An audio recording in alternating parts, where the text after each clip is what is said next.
Unas notas antes de la conferencia. Parece inútil porque dices, bueno, pues si hemos venido a la conferencia sabemos quién es y de qué temas trata y todas estas cosas, pero nos hace ilusión presentar a los conferenciantes, aunque sea un poco redundante a veces. Germán Cano es uno de esos personajes. Sí. Vamos a ver, porque es que hablar por aquí. Vamos por aquí, por eso. Es uno de estos personajes que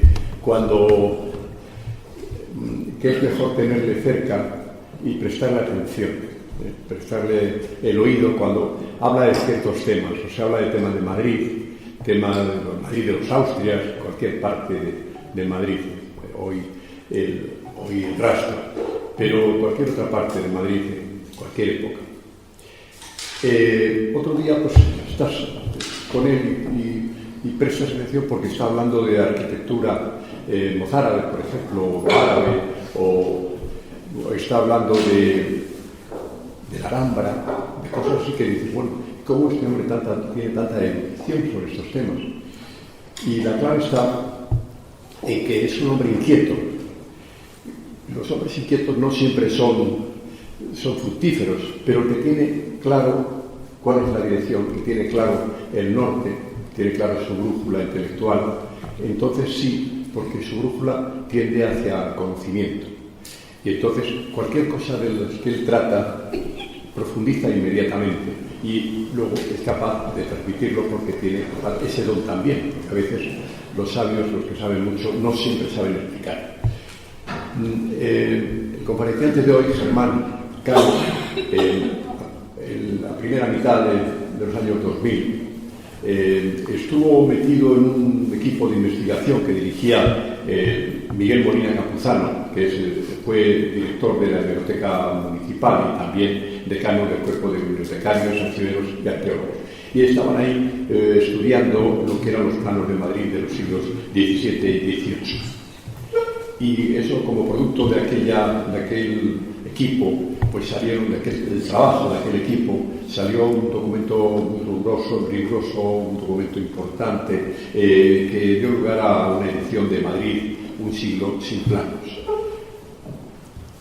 A partir del 2006, él hizo bastantes investigaciones y profundas, como él acostumbra, en el Matadero, en el rastro madrileño, y eso dio lugar a un libro que les recomiendo, pero no se precipiten porque está haciendo una revisión del libro, que es El rastro, las fuentes de su origen, historia y desarrollo urbano.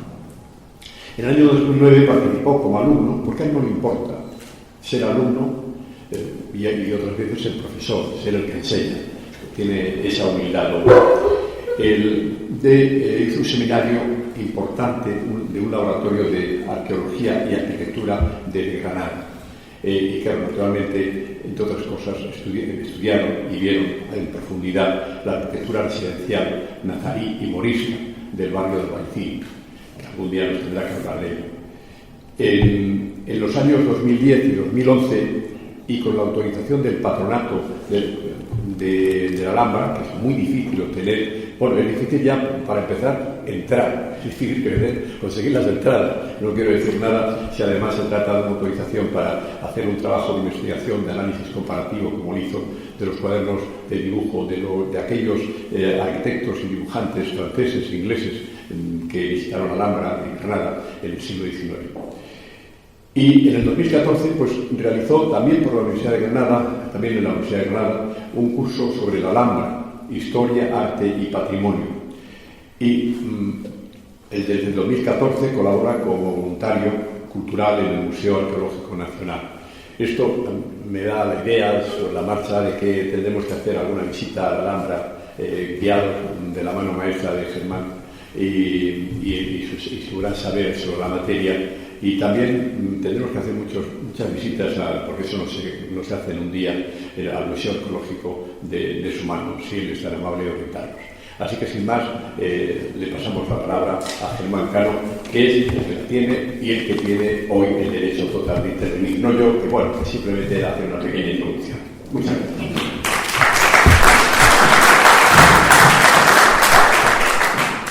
No sé si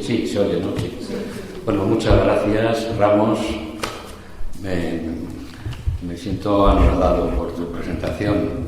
Soy un sencillo aficionado a todas las cosas que has dicho y te agradezco mucho tu presentación. Buenas tardes a todos.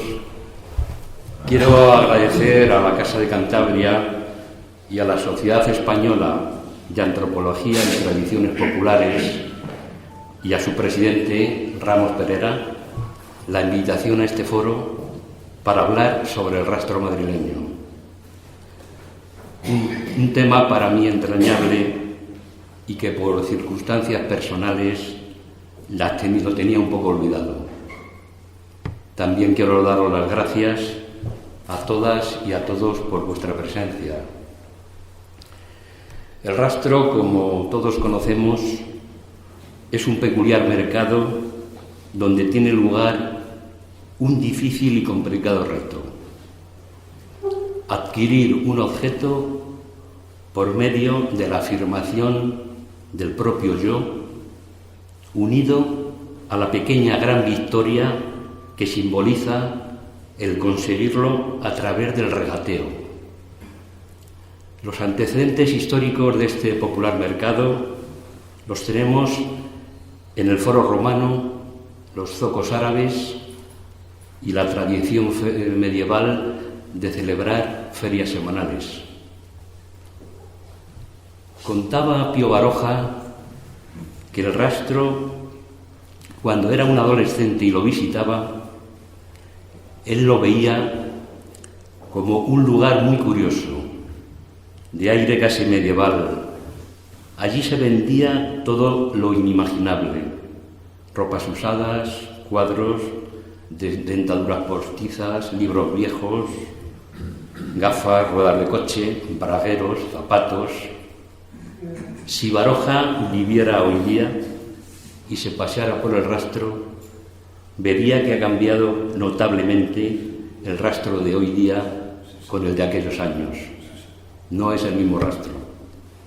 Pues bien, voy a intentar hacer un recorrido por el tiempo, rastreando y desentrañando la historia de este enigmático, querido y popular barrio y mercado.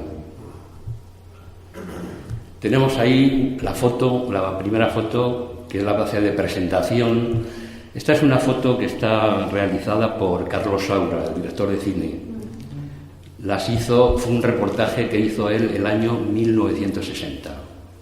Esta foto la ha utilizado Galaxia Gutenberg, el Círculo de Lectores, para hacer una reedición de un maravilloso libro que escribió Ramón Gómez de la Serna, una edición que hizo el Círculo de Lectores en 2001.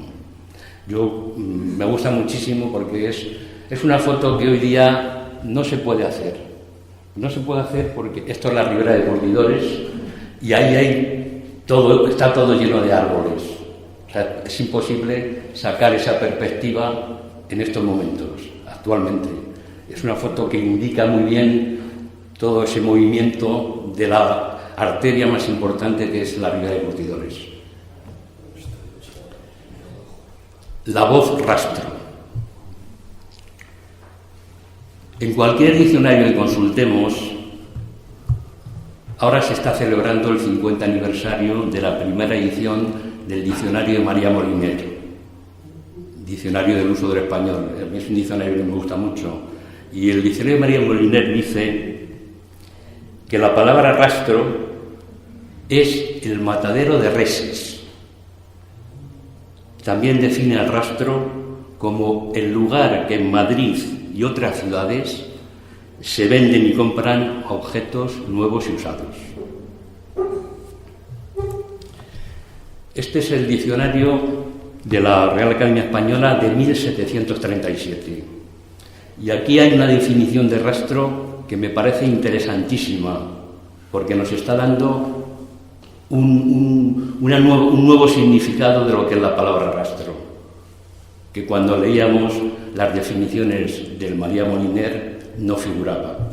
Y es una definición a que a mí me gusta mucho y dice: rastro de la corte, Se llama el territorio hasta donde alcanza la jurisdicción de los alcaldes de corte, y a continuación nos aclara: a cualquier persona que teniendo 17 años cumplidos dentro de mi corte y en las 5 leguas de su rastro y distrito, le fuere probado haber robado a otro, se le debe de imponer la pena capital.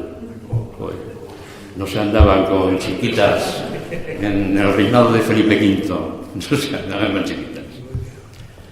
Es evidente que esta última definición está estableciendo los límites de una circunscripción y que nos habla de las 5 leguas de su rastro y distrito. En Castilla, desde el siglo XVI, la legua tenía 5,5 kilómetros. Entonces, es lógico que esa jurisdicción de 5 leguas corresponden a 27,5 kilómetros. En Madrid tendría que haber un punto, una referencia o un espacio físico desde donde se estableciera esa distancia.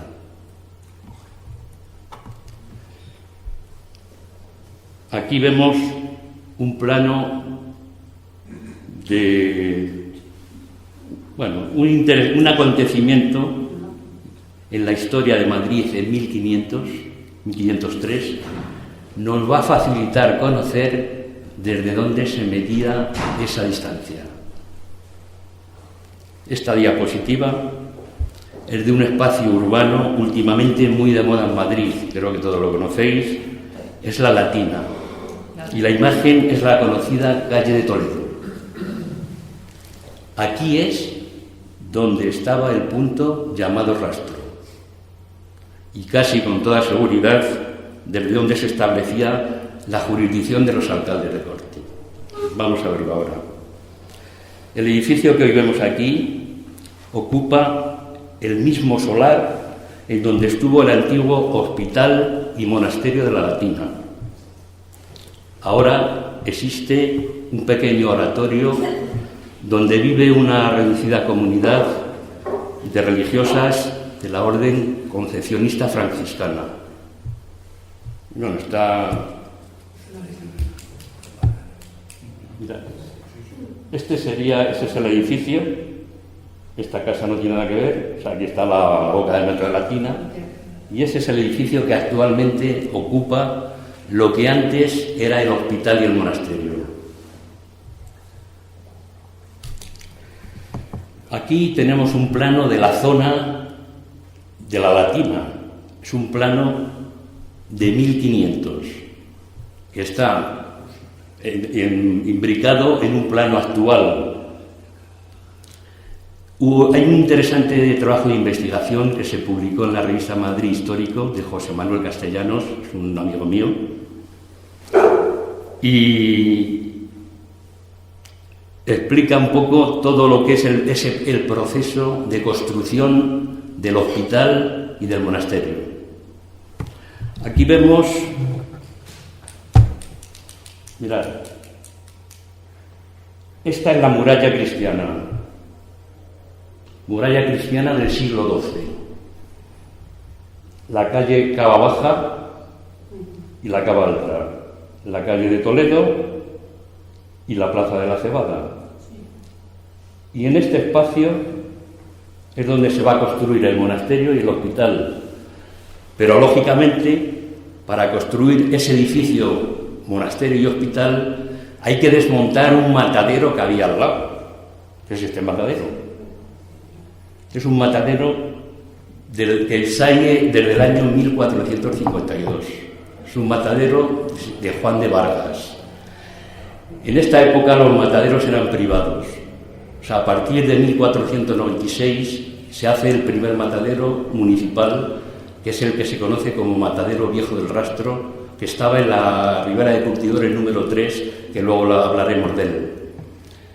Lógicamente, el matadero hay que desmontarlo para construir el hospital.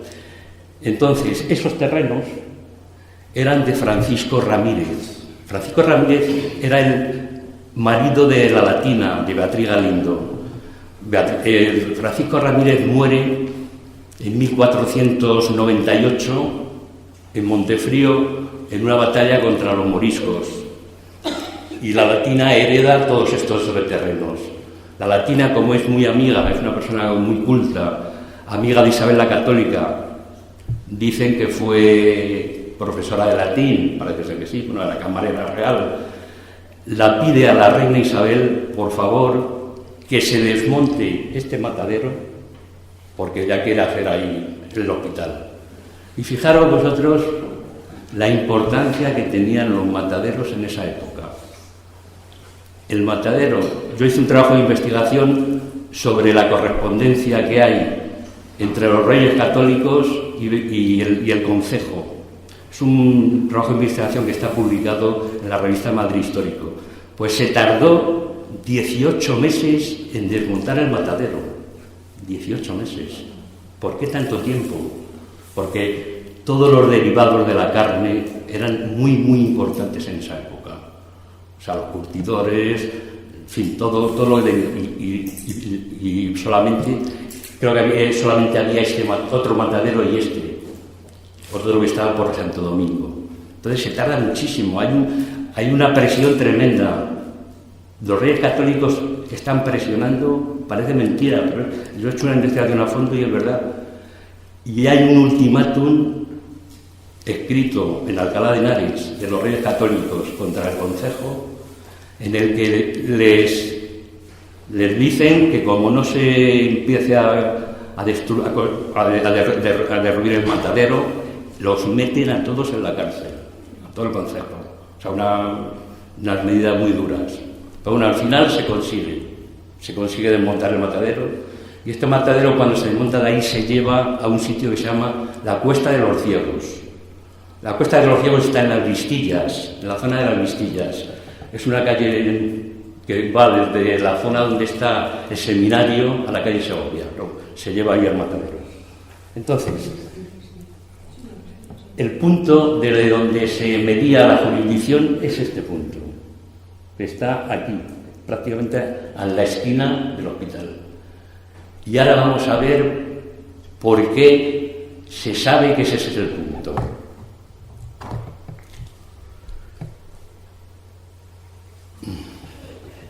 Este plano es un plano de 1503, que es el que se utiliza para construir el hospital y el monasterio. Este plano está... Y es curioso. Tienen que pasar 100 años, estamos de 1503 y nos ponemos en 1610, para que alguien en el concejo se dé cuenta que el hospital no había edificado correctamente el matadero, o sea, el hospital y el monasterio no estaba edificado correctamente. ¿Por qué? Entonces el concejo promueve un pleito contra el hospital, alegando que habían construido superando la superficie autorizada y ocupando calles públicas. Hay un enfrentamiento duro. Aquí vemos en este plano, que es el trabajo de investigación de mi amigo José Manuel Castellanos, en el que se hace mención y en donde aparece el espacio que reclama el ayuntamiento, que es la zona de color verde oscuro. El ayuntamiento le dice mira, este espacio es el que han construido sin tener que construirlo. Porque esto es la Plaza de la Cebada. Esta es la Plaza de la Cebada. Y ellos se han metido en la Plaza de la Cebada. La línea, entonces se decía, tirar los cordeles. Se tiraban los cordeles para hacer la medición. La línea de cordeles era esta. Y ellos utilizan esto. Entonces, bueno, el hospital... que entonces estaba de rector Jerónimo de la Quintana. Jerónimo de la Quintana es el primer historiador medieval, importante historiador. Era el rector del hospital y del convento de la Latina. Entonces él se defiende, hay que defenderse contra el concejo, y presenta este plano. en el litigio, presenta encefalo. Y entonces, claro, es evidente que esta parte es una parte que llegan a un acuerdo. El hospital y el concejo llegan a un acuerdo. Y ese acuerdo es que este terreno, que está aquí en azul, es un terreno que el hospital cede al concejo para que construyan casas. Y ahí el concejo construye una serie de casas. Y se dan ya por contentos. El hospital sigue su funcionamiento. Pero aquí hay una cosa muy curiosa. En este plano, que es muy difícil de leer, hay unas notas aclaratorias que son verdaderamente extraordinarias para los que hemos tratado este tema. Aquí aparece el punto que ellos llaman el rastro. Ahí está. En el texto del documento dice: la una parte de 40 pasos, medida por Esgonce, desde la esquina del hospital que está al rastro del camino de Toledo. Esta es la calle Toledo, esa es la calle Toledo. Pero hay, fíjate, yo he investigado la palabra Esgonce, o sea, ni en el diccionario de Covarrubias, que es el diccionario más antiguo de 1611, aparece esa palabra, Esgonce. Yo entiendo que están indicando que no es una medida en recta, sino que es una medida como inclinada. 40 pasos medido por Esgonce, desde la esquina del hospital que está al rastro de Toledo. Y ese es el punto que ellos llaman el rastro. Ese es un punto de referencia de cómo han tirado los cordeles. O sea, como la defensa que hace Jerónimo de la Quintana contra el concejo. Y verdaderamente es espectacular. Aquí está, o sea, la palabra, yo he hecho la traducción que la pongo aquí para que se vea. Rastro como en el camino de Toledo. Pero ahí pone rastro como en el camino de Toledo. Eso es una traducción que yo he hecho. La traducción, hay cosas que se traducen perfectamente. Ahí dice calle de Toledo hacia la puerta. Luego hay otro plano que, bueno, ya no me quiero extender mucho, otro plano en el que aquí mismo, en este punto, estaba la puerta de Toledo en aquella época. O sea, lógicamente, extramuros, siempre. Se me ha olvidado decir una cosa, pero bueno, ahora ya voy a decirla. En esa 1482, los reyes católicos dicen una pragmática, una ley, en el que cuando se construya un matadero se tienen que cumplir 3 condiciones. Que esté extramuros, o sea, fuera de la ciudad, lógicamente los malos horarios. Segundo, que haya agua, alguna laguna, algún río, algún arroyo. Y tercero, que esté próximo a alguna importante vía de comunicación. Si vamos anteriormente, vemos que aquí se cumplen perfectamente las 3 condiciones. En el matadero de Juan Vargas, extramuros, una laguna, agua y una importante vía de comunicación, la calle de Toledo.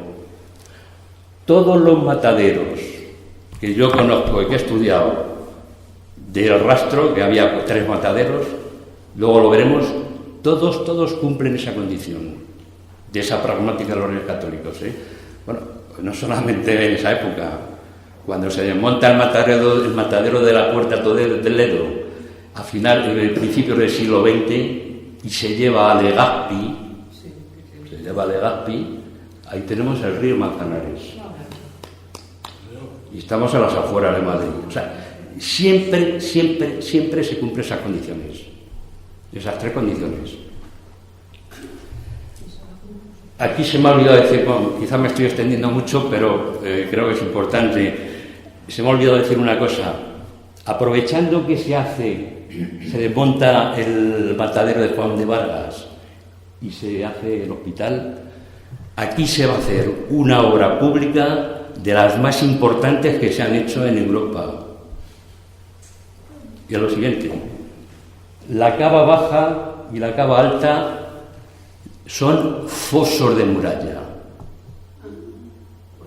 Son los fosos de la muralla. En este caso la muralla tenía un antefoso, que es la cava alta, y un foso, que es la cava baja, O sea, fijaros vosotros, ese tramo de muralla que iría desde la Plaza de la Ópera hasta Puerta de Moros, que hay un kilómetro 300, 400 metros, hay que rellenarla. Hay que rellenar eso. Fijaros vosotros qué obra. Y de ahí salen las dos calles, la cava baja y la cava alta. Si os ponéis en este punto, esto es Puerta de Moros y esta es la Puerta de Guadalajara. Actualmente, cualquier persona que se ponga en este punto, que aquí hay unas terrazas, y miráis en esta dirección, veis que la cava alta tiene una cota de 1,5 metros sobre la cava baja. O sea, se ve perfectamente que eso era así. Entonces, vamos a seguir. Este es el monasterio y el convento de la Latina, antes de su derribo en 1904. Claro, es un edificio de una influencia mudéjar 100%. La portada es una portada gótico-mudéjar, de lo poco que hay en Madrid. Una de ellas es esta, otra sería la Capilla del Obispo o el Monasterio de las Descalzas, o sea, tipo gótico-mudéjar. Excepcional portada. Esta portada hay documentación que la hace un alarife mudéjar que se llama Ibn Hazan, que vivía precisamente por esa zona. Y aquí apreciamos una cosa muy característica, que bueno, yo cuando he visto esta foto y he leído algunas cosas, pues prácticamente no se habla de algo que es muy importante aquí. Estas celosías, esos balcones volados, eso es puro, eso es árabe puro. Celosías y luego otra cosa característica del arte nazarí, el arte mudéjar, pequeñas ventanas, muy pequeñas ventanas, sobre todo lo que es la arquitectura residencial árabe, pero claro, esto es un convento y lógicamente el preservar la intimidad, lo mismo que hacen los árabes, preservar la intimidad, está de acuerdo con el cometido de este edificio, que es un convento. Las monjas se asoman allí, las sus celosías. Pero bueno, ¿por qué se quita esto en 1904? Porque quieren ensanchar la calle de Toledo. La calle de Toledo quieren ensancharla, hacerla más grande. Bueno, no se les ocurre más que coger y tirar el monasterio, tirarlo y ahí está. La portada, que es una pieza única, la desmontan. Esta es la portada. La desmontan y la llevan a unos almacenes municipales. Allí se queda años. Entonces un profesor de arquitectura de la Escuela de Arquitectura, se llama Leopoldo Torres Balbás, alguien le comenta que la puerta existe y que la puerta está en unos almacenes. Este hombre es un hombre, bueno, simplemente hay que decir, la Alhambra de Granada que nosotros vemos ahora es la Alhambra que este hombre restauró. Fue arquitecto restaurador desde 1914 hasta 1936. O sea, es un hombre con un conocimiento del arte. Bueno, la Asociación de Arquitectos Internacional que se dedica a la restauración de edificios importantes tiene el nombre de El Partal. El Partal es uno de los palacios que está dentro de la Alhambra que Torres Balbás restauró. O sea, como homenaje a este hombre. Este hombre, bueno, estuvo atrás por la Guerra Civil, fue el año 36, él era muy amigo de García Lorca, de todos los intelectuales de la Institución Libre de Enseñanza. Él no era político, pero bueno, por ser eso, pues fue separado de su trabajo de arquitecto restaurador y enviado a Madrid para que diera clase de arquitectura. Él se entera de esto y la monta delante de la Escuela de Arquitectura. O sea, la Escuela de Arquitectura es este edificio y delante está. Ahí se puede ver, ¿eh? Es preciosa, si alguno lo ha visto por allí se conoce. O sea, tiene un arco adovelado muy interesante. Luego este es lo que se llama el cordón franciscano, que es una decoración renacentista también de importancia, y verdaderamente es interesante, es una pieza muy interesante. Bueno, vamos a ver ahora el rastro Matadero como un referente geográfico. Esto es el plano de Ávila.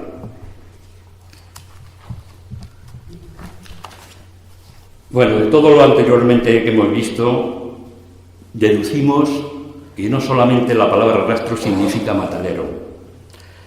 También rastro, sabemos que rastro es la palabra que está definiendo el sitio de donde se medía la jurisdicción de los alcaldes de corte y que este espacio estaba extramuros. Lógicamente, ahí terminaba la ciudad y desde ahí se establecían las 5 leguas. Pero también conocemos que los mataderos obligatoriamente, por pragmática de los reyes católicos, se tenían que instalar extramuros. Y ahí está la dualidad de la palabra rastro.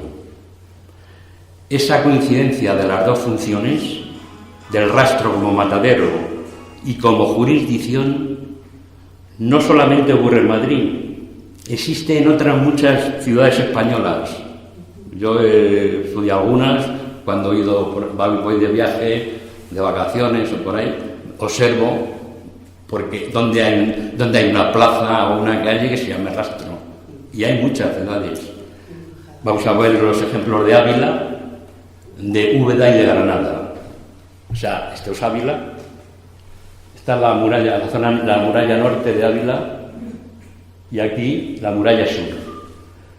Aquí hay una puerta que se llama Puerta del Rastro. Y aquí hay una bajada del rastro y paseo del rastro. Extramuros. Como decíamos antes, extramuros. Esta es la puerta que se llama Puerta del Rastro. Si nosotros cruzamos esa puerta, nos encontramos con esta plaza, que es Plaza del Rastro. Tenemos ya un ejemplo de extramuros. Úbeda, la misma historia. La muralla de Úbeda, o sea, se conservan tramos muy importantes de muralla en Úbeda. Todo esto. Aquí aparece la calle del Rastro, extramuros. O sea, no dentro, no dentro, fuera, extramuros. Está la fotografía donde está el rótulo de la calle del Rastro de Úbeda. Y ahora vamos con Granada. Es una ciudad que conozco bastante bien. Este es un dibujo que hizo... Bueno, Felipe II contrató a este señor que se llamaba... Tiene un nombre muy raro, pero... Sí, es... Antón van de Pingaerde. Pues nosotros los españoles, como somos así, la traducción de este nombre aquí en España es Antonio de las Viñas. Se le conoce como Antonio de las Viñas. Antón van Pingaerde. Le contrata a Felipe II para que dibuje todas las ciudades importantes de España. Es una maravilla. Es una maravilla este hombre. Bueno, un dato. Desgraciadamente en España, Madrid, el primer plano que se conoce de Madrid es de 1631. Estos son dibujos de 1567. O sea, el dibujo de Vingaerde de Madrid está en la biblioteca de Viena y se expuso en Madrid hace 4 o 5 años en la Real Academia de Bellas Artes de San Fernando. Es un dibujo que tiene cerca de 2 metros, O sea, es espectacular. Con todos los detalles, de torres de iglesias, todo. Lo mismo pasa en Granada. Yo he cogido este sector de Granada porque lo que me interesa es dónde estaba en 1567 el rastro de Granada. Y el rastro de Granada estaba aquí. Esta es la muralla nazarí. Esto es Torres Bermejas. Aquí veríamos la Alhambra, parte de la Alhambra. Torres Bermejas son torres de defensa que se unían a través de muralla a la Alhambra. Pero bueno, y aquí vemos que dice una S, ya dice S, el rastro. También extramuros. Y el río Darro. El río Darro que pasaba por aquí. El río Darro. O sea que ya también se cumplía la pragmática de los Reyes Católicos, que antes hablábamos. Ahora vamos a centrarnos en los mataderos que había en el rastro. Este es el plano de Pedro de Teixeira, que es un cartógrafo portugués, que estuvo contratado por Felipe IV para hacer un plano de Madrid. Es un plano espectacular. Mide 2 metros y pico por cerca de 2 metros. Está en el Museo Municipal de Madrid. Bueno, hay pequeños facímiles reducidos, se pueden adquirir. Esta es una parte de lo que es la zona del rastro. Mirad la Plaza de la Cebada, la calle Toledo, la calle La Ribera de Curtidores, que en esa época se llamaba Las Tenerías, la calle Embajadores, y luego el tejido urbano este es un plano de 1656, el mismo año que Velázquez pinta las Meninas. El tejido urbano de Madrid en esa época y el actual es exactamente igual, incluso el nombre de las calles. Allí ya está la calle Arganzuela, que antes se llamaba la calle de la Mancebía, porque había 2 prostíbulos, la calle Arganzuela, calle de la Mancebía. La calle Embajadores, es esta. Luego está la calle Dos Hermanas, la calle Abades, la calle La Ruda y la calle del Bastero. Esos nombres son los que aparecen ahí. Hay otras calles que no tienen su nombre. Y son exactamente los mismos que hoy día se mantienen. Yo he querido dibujar esto para que se vea otra circunstancia de la pragmática de los Reyes Católicos. Aquí es donde estaba el matadero de Juan de Vargas, este que está aquí en amarillo. Y este es el hospital y el convento, como estaba en el siglo XVII, porque en este plano todos los edificios importantes están dibujados en perspectiva sonométrica, o sea, hospitales, iglesias, casas importantes, todos dibujados en perspectiva. Por eso es un plano que sirve mucho para investigar cómo era Madrid en el siglo XVII. Y yo he querido pintar aquí, este sería la muralla, incluso mira, ahí hay un punto en el que Teixeira dibuja un tramo de muralla que en esa época existía todavía. Lo azul serían las murallas. Esto es la cerca de Felipe II de 1575, por donde iba la cerca, esas calles. Estas calles, luego se mete por aquí y entra ahí ya la calle hasta llegar al Tirso de Molina.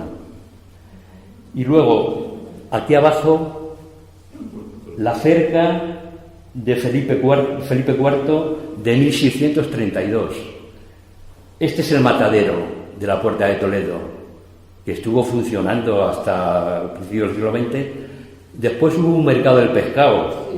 A ver, conocéis ahí, pasabas por allí en el metro y olía mucho al pescado.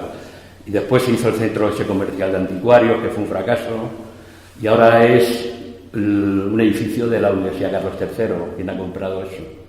Pero bueno, yo lo que quiero significar es muralla, matadero, extramuros. Muralla, matadero, extramuros. Muralla y matadero, extramuros.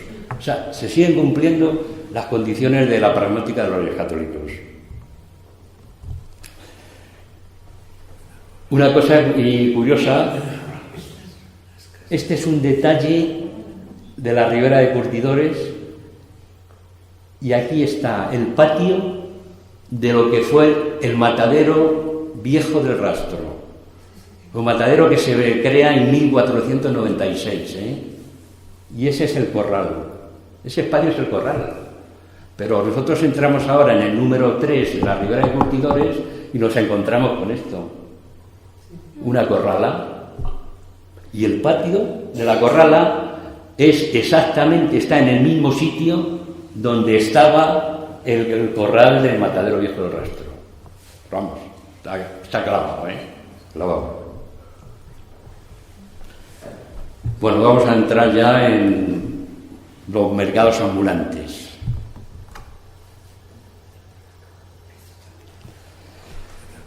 Esto es la antigua cárcel de Corte, el Ministerio de Asuntos Exteriores actual. Fijaros, este es un cuadro anónimo de 1700 que está en el Museo de la Ciudad, y a finales del siglo XVI, después de que Felipe II instalara la corte en Madrid en 1561, la villa seguía creciendo y aumentando. Eso atraía a gran cantidad de vendedores ambulantes, y Madrid se estaba convirtiendo en un confuso mercado, donde existía gran cantidad de puestos ambulantes instalados en la vía pública. Hay un documento de la Sala de Alcaldes de Corte que se conserva en el Archivo Histórico Nacional, que dice: es tal la cantidad de hombres y mujeres que están en la venta ambulante que no se hallará plaza ni plazuela que no esté llena de mesas y paredes colgadas, donde se vende todo tipo y género, sin perdonar a las casas reales, ni a la cárcel de Corte, ni a las puertas de las iglesias. Claro, hay un tinglao que hay ahí. Por cierto, esta fuente estuvo muchos años desmontada, y hace unos años se hizo una reproducción exacta de esa fuente, que es la que actualmente está enfrente del Ministerio de Interiores. Eso es una reproducción que hizo la Escuela de Cantería del Ayuntamiento de Madrid, una preciosa fuente. Esto es un detalle del cuadro anterior. Y fijaros vosotros cómo están colgadas los cuadros, la ropa, en las paredes, y la cantidad de muebles. O sea, como cualquier pueblo puesto del rastro, de cualquier rastro. El rastro en documentos del Archivo Histórico Nacional.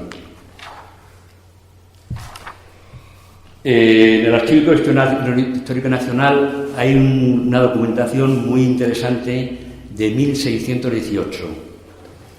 Es un padrón que se va haciendo de todas las calles, de todos los edificios, de todas las viviendas.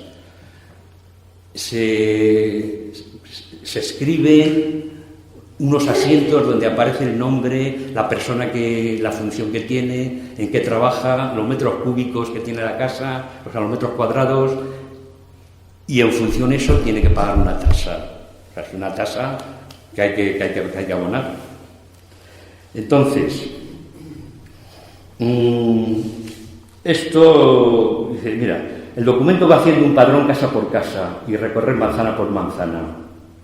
Entonces vemos como la casa 31 dice: los mataderos de la Villa y Corte, que tienen 6 puertas y no pagan nada de repartimientos. O sea, los edificios oficiales, mataderos, las iglesias o edificios estatales no pagaban nada de impuesto, solamente las casas particulares. Entonces, este es un dato importante porque nosotros, como sabemos que el padrón está hecho desde la primera casa que está en la calle Embajadores y va recorriéndolo de derecha a izquierda por toda la manzana, nosotros identificamos la casa y la persona que vive ahí y lo cotejamos con un plano más moderno, porque en esta época de 1618 no había plano. Nosotros hacemos ese trabajo de identificación y está identificado ahí el matadero. Ese es el matadero viejo del Rastro. Vamos a pasar ahora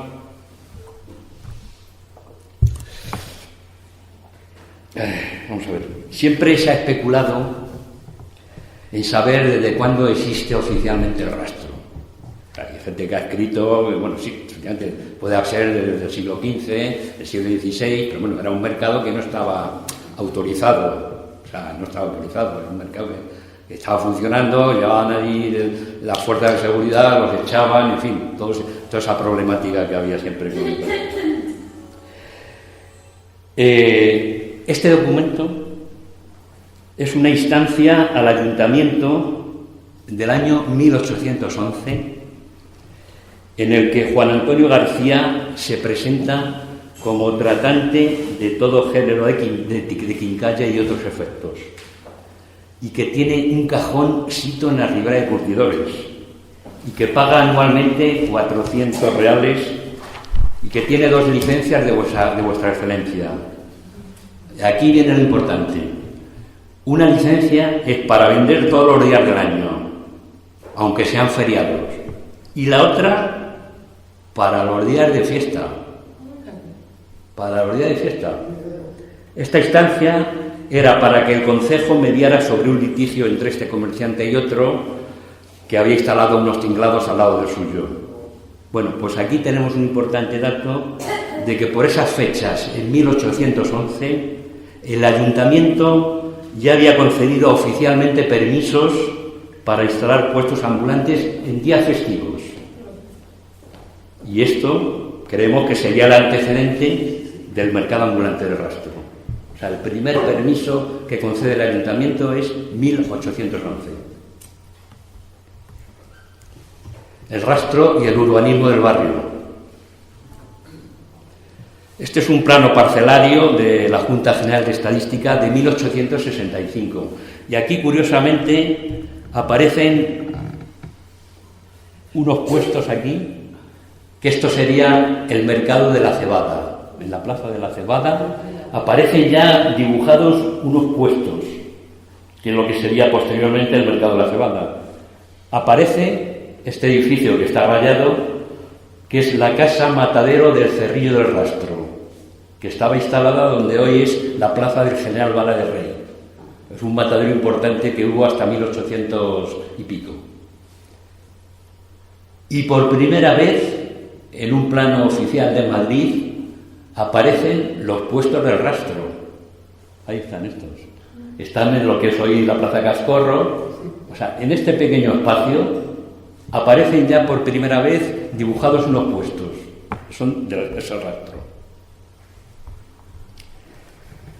Bueno, pues en el barrio del Rastro todavía quedan algunas reliquias de la arquitectura popular madrileña, aunque muchas de ellas han desaparecido debido a la desidia del ayuntamiento y a la especulación urbanística, que no han tenido interés en mantener esta arquitectura. Algunas de ellas son las famosas casas a la malicia. ¿Por qué este nombre? Cuando Felipe II instala la corte en Madrid en 1561, la corte era muy numerosa, venía muchísima gente y no había aposento para tanta gente, para tantas personas. Entonces se dictó una ley que decía que todas las personas que tuvieran espacio en sus viviendas tenían que facilitar el aposento a los funcionarios de la corte. Si por sus dimensiones, distribución y su estructura no pudieran alojar a nadie, tendrían que pagar un impuesto. A estas casas se las denominó casas de incómoda partición. Entonces la picaresca madrileña empezó a funcionar. Y cuando se tenían que construir casas nuevas, se hacían con ciertas características de incomodidad. Altillos, espacios muy pequeños, corrales. A estas casas se las llamó casas a la malicia. Pero estas casas también pagaban impuestos por el hecho de no poder aposentar a nadie. Pero ahí están. Casas a la malicia, en el barrio del Rastro. En esta foto, la foto de arriba es una casa a la malicia desaparecida en 1982 para construir viviendas que estaba al final de la ribera de Curtidores.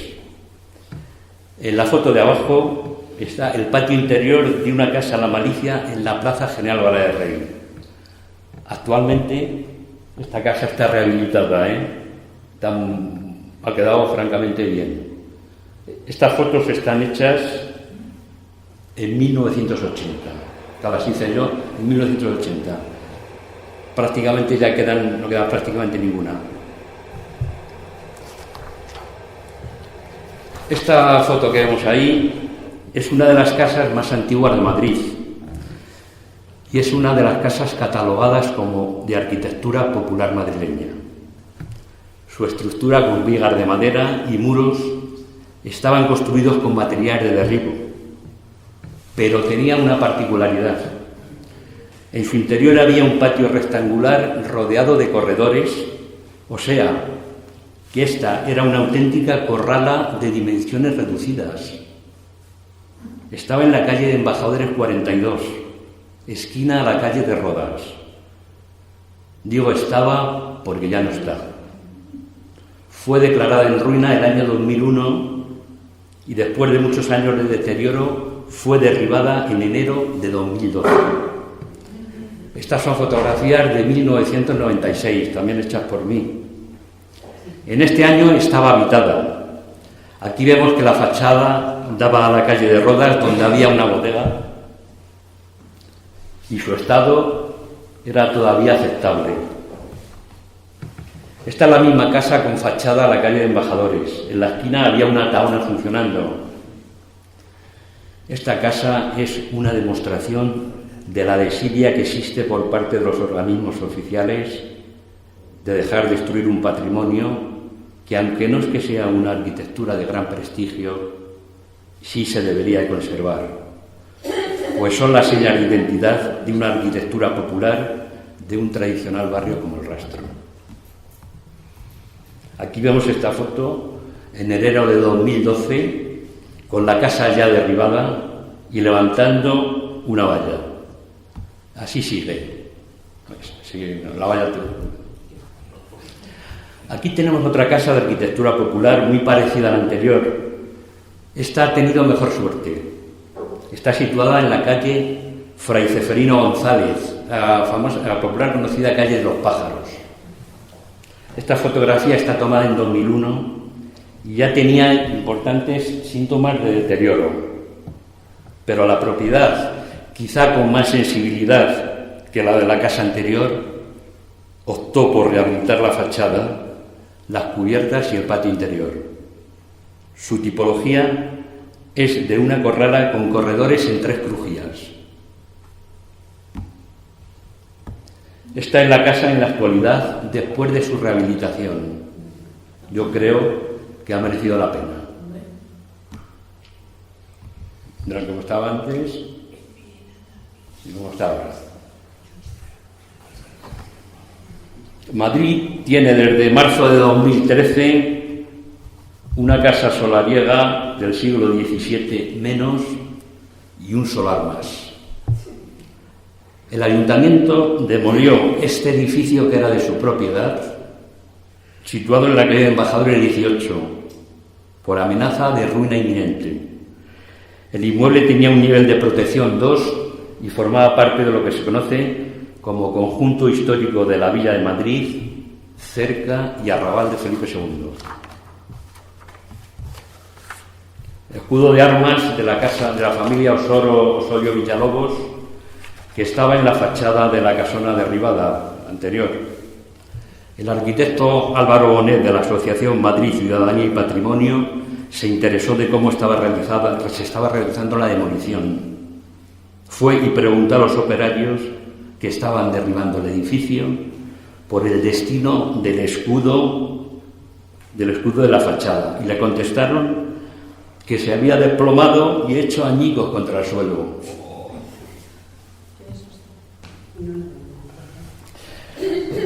El rastro y los traperos. En esta fotografía vemos un documento de 1791 que corresponde a la normativa del funcionamiento del gremio de traperos. Después, en 1817, se amplía esta normativa. Y hay un artículo muy interesante que dice: al oficio de trapero corresponde recoger el trapo, hierro viejo y otros metales que se encuentran en calles, basureros, y venderlos según le pareciere al dicho trapero. Los traperos se van haciendo con pequeños locales y patios donde efectúan la selección del género rebuscado para posteriormente venderlo. Estos pequeños locales existen actualmente en el barrio del Rastro y se les conoce como encierres. Un dato importante: el Ayuntamiento de Madrid tiene un censo fechado en 1854 en el que de 291 personas que ejercían el oficio de trapero en Madrid, en el barrio del Rastro había establecidos 174, o sea, un 60% de los traperos que había en Madrid. Este es un dato muy significativo.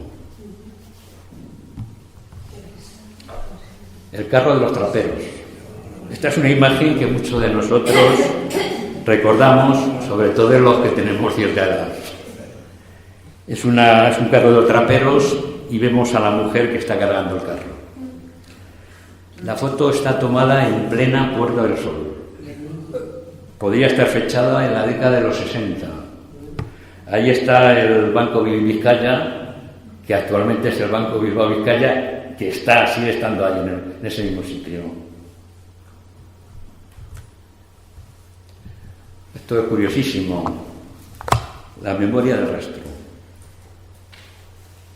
Ya habíamos visto cómo en el siglo XVIII se había aprobado la normativa sobre el oficio de traperos y que en el barrio del Rastro se habían instalado un gran número de ellos y desarrollado su negocio, comercializando la compra y venta de pieles, trapusado, hierro viejo, quincalla y todo tipo de enseres, muebles, lámparas, cuadros, todo.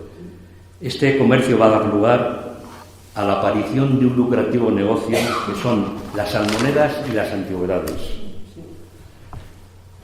Generalmente, ningún anticuario o almonerista de los instalados en el Rastro, cuando hablas con ellos, nunca reconocen que sus orígenes familiares vienen del gremio de traperos. Ninguno lo reconoce. Están cerrados en ello. Pero quizá no todos tengan ese antecedente, pero sí un alto porcentaje. El 5 de noviembre de 1999 apareció en el diario El País una entrevista del periodista Rodolfo Serrano que se titulaba La memoria del rastro y un subtítulo: Los antiguos traperos lamentan la evolución del mercado del rastro y añoran viejos tiempos. Esta es la fotografía que ilustraba el artículo y ellos son anticuarios del rastro. De derecha a izquierda, Paco Pinto, sentado Julián Polmo y al lado su sobrino Julián. En la entrevista que les hace el periodista, ellos dicen: antes, ya le digo, éramos traperos, ahora todos somos anticuarios, pero antes eran traperos ilustrados. Las antigüedades llegaron después. Y el periodista le pregunta: ¿y por qué ilustrados? Coño, porque sabían leer y escribir, dice Julián Pombo. Y añade, refiriéndose a Paco Pinto: él es hijo de trapero, su padre era trapero de Saca, de los que iban con una saca de rayas al hombro calle por calle. Pinto pasó de la saca de traperos a la tienda de antigüedades de la Galería Piquer. El rastro en la posguerra, el auge de los anticuarios. En la década de los años 30, muchos anticuarios que estaban instalados en la calle del Prado y en la Plaza de las Cortes se desplazan al rastro buscando alquileres más baratos. La década de los años 40, después de la Guerra Civil, fue la época dorada del rastro. Había mucha necesidad y las personas que tenían algo que vender deshacían sus casas y vendían todo lo que tuvieran de valor para poder subsistir. Los anticuarios aprovechan aquel momento y compran mucho género y muy variado: mobiliario, libros, relojes, obras de arte, pintura, cultura, cerámica, imaginería religiosa, de todo. Para absorber este crecimiento de anticuarios en el rastro, una serie de personas con mucho olfato comercial construyeron las Galerías Piquer. Entre ellos estaba Concha Piquer, la célebre tonadillera, y un constructor llamado Francisco Portillo, que levantaron este centro comercial para anticuarios llamado Galerías Piquer. Tiene 64 locales y en su día constituyó la mayor concentración de anticuarios de Madrid. Actualmente muchas tiendas están cerradas, pues muchos anticuarios han fallecido y otros han vuelto al barrio de Salamanca. El rastro en el siglo XX. La etnia gitana está muy bien integrada en el rastro. Muchos viven en el barrio de varias generaciones y otros vienen a todos los domingos de distintos pueblos y ciudades, vienen de Tarancón, Torrijos, Cuéllar, Arévalo, Toledo, Cuenca, y traen sus piezas que previamente han adquirido en pueblos y ciudades para venderlas en el rastro en puestos de los llamados del suelo. Esta foto está tomada en la esquina de la calle del Carnero con la calle Miguel Río Baja en 1973. Es un puesto del suelo de un gitano, una persona que iba siempre impecablemente vestida.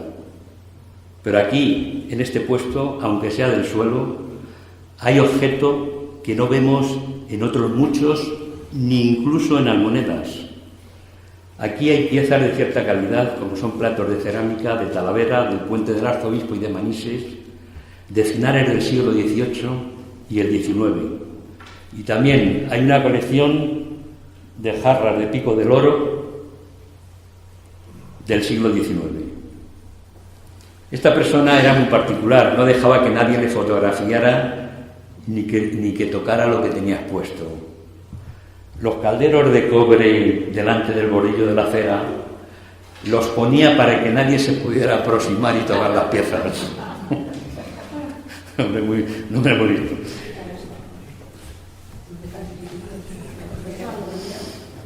Todavía en el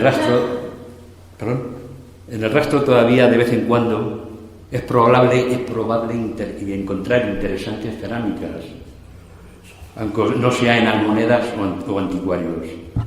Estas que vemos aquí es un puesto de la Plaza del Campillo del Mundo Nuevo. Esas dos fuentes azules son de un alfar granadino que se llama Fajalauza, alfar hispano-musulmán del Albaicín. Este alfar funciona desde 1640. Todavía hoy día sigue el alfar fabricando cerámica, pero estas dos son piezas de bastante antigüedad. La más pequeña es de finales del siglo XVIII y la otra es del siglo XIX. Cerámicas que están en cualquier museo, O sea, en cualquier museo de artes decorativas. Hay una colección muy importante en Granada, en el Museo de Artes Decorativas de la Casa del Castril, y hay otras muchas en el Museo de Artes Decorativas en Madrid. Fajalauza, es en colores, el fondo es blanco y luego la decoración es azul o verde. Solamente tiene esos dos colores. Esta es la plaza del Campillo del Mundo Nuevo. Ahí existen interesantes libros antiguos, este es uno de ellos. Hay novelas, libros de viaje, de arquitectura y de música. En esta foto, y en primer plano, podemos ver un interesante mural de finales del siglo XIX. Es un abecedario iconográfico, titulado Instruir deleitando, de la editorial Saturnino Calleja, que es la conocida editorial de imprenta que publicaba los famosos cuentos de Calleja. En el rastro hay muchas leyendas sobre importantes obras de arte que se encontraron en las almonedas. Yo hice amistad con un anticuario que contaba historias de personajes singulares del rastro y decía que había un curioso personaje que vivía en el barrio y al que llamaban el tío Carcoma. El tío Carcoma juraba y perjuraba que el cuadro del Greco, el caballero de la mano en el pecho, lo había descubierto él y se lo había vendido a un anticuario. Lógicamente no era verdad, era pura fantasía. Pero lo que sí es verdad es que en el rastro se han puesto a la venta en almonedas y tiendas de antigüedades buenas piezas que históricamente son de mucho interés y de notable calidad artística. Un ejemplar es esta pieza. Este es un capitel nazarí de mármol del siglo XIV, decorado con talla de hojas de ataurique. Pues bien, en la zona central del cuerpo superior y en los 4 lados está grabada la palabra baraka, que significa bendición. O sea, es una prueba evidente que no es una falsificación, es un capitel, sobre todo por el material, se le aplica el carbono 14, se sabe. Muy bien, esta pieza está comprada por un particular en una almoneda del rastro en 1978. Tras un duro regateo que duró varios días, el almonedista al final lo vendió a un precio razonable. ¿Y por qué lo vendió?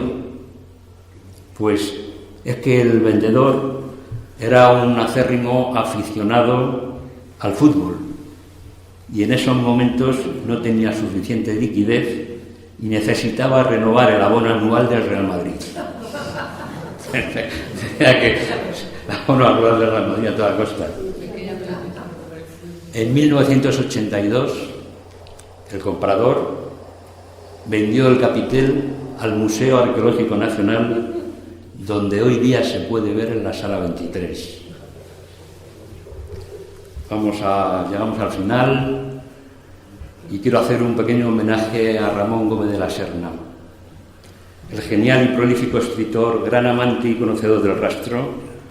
Escribió un extraordinario libro titulado Guía del Rastro, que más que una guía al uso es una mágica crónica de una sorprendente inventiva, escrita con bellísima y surrealista prosa.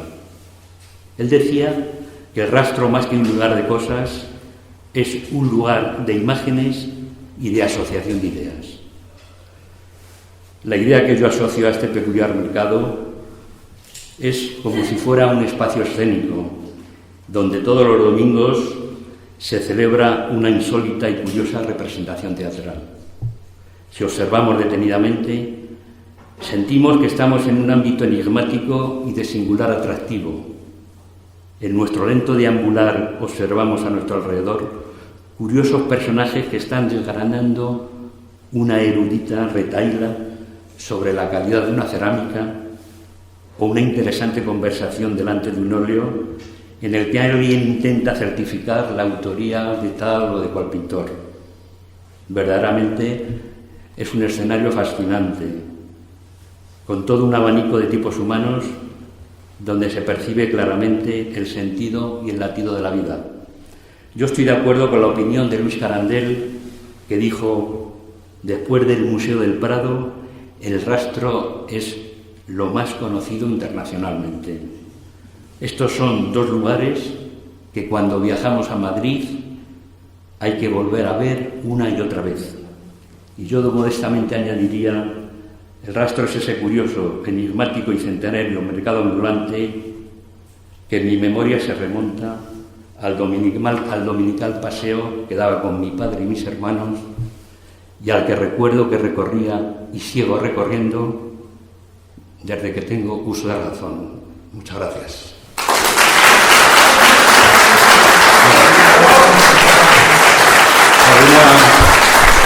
¿Alguna pregunta? Porque alguien quiera hablar algo. Sí, algo. En relación con el capitel, ¿se conocen ambos soportes? No, raro. Sí se conocen, pero me va a permitir que no lo lea. Y lo comprendo. Creo que una cosa fue sobrevalorado, porque el museo arqueológico tiene un conjunto importante de capiteles de Medina Zahara. O sea, de Omeya, de la dinastía Omeya, tiene al menos 15 o 20.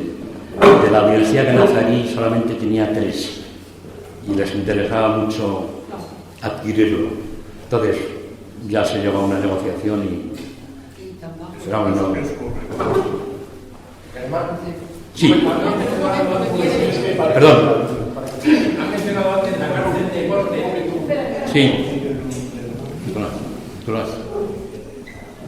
Sí. Germán, has mencionado antes la cárcel de Corte y precisamente una fuente que se sitúa en la ciudad de la Plaza Mayor. Sí. Y un compañero nuestro que tú conoces, Francisco Juez, que actualmente está llevando una serie de visitas guiadas por Madrid. Nos llevó ahí precisamente para reflejar los 4 escudos de Madrid. Efectivamente, eso es, efectivamente. El primero de los cuales es una osa que anda a 4 patas. Correcto, sí. Es interesante ver esa fuente. Porque ahí están grabados los 4 escudos que ha tenido Madrid a través del tiempo, O sea, no solamente Madrid es el oso y el madroño, sino que tiene otros muchas. Uno de ellos es el de las Navas de Tolosa. Efectivamente, la batalla de las Navas de Tolosa. Correcto, sí, don Nicolás. Muy bien. Entonces,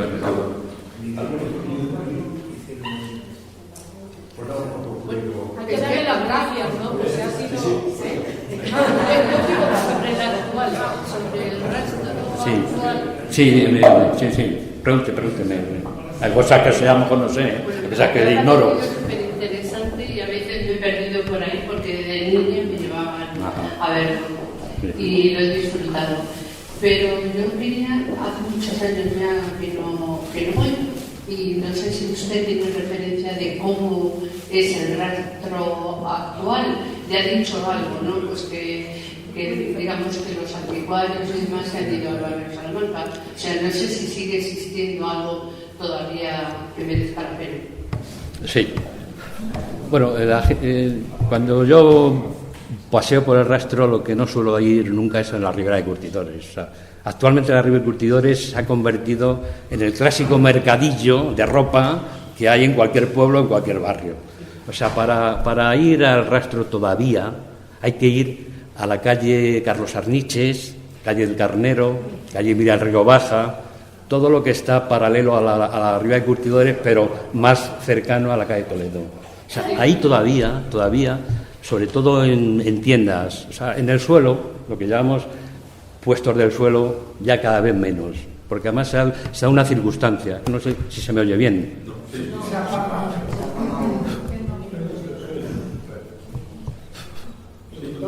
Bueno, se da una circunstancia,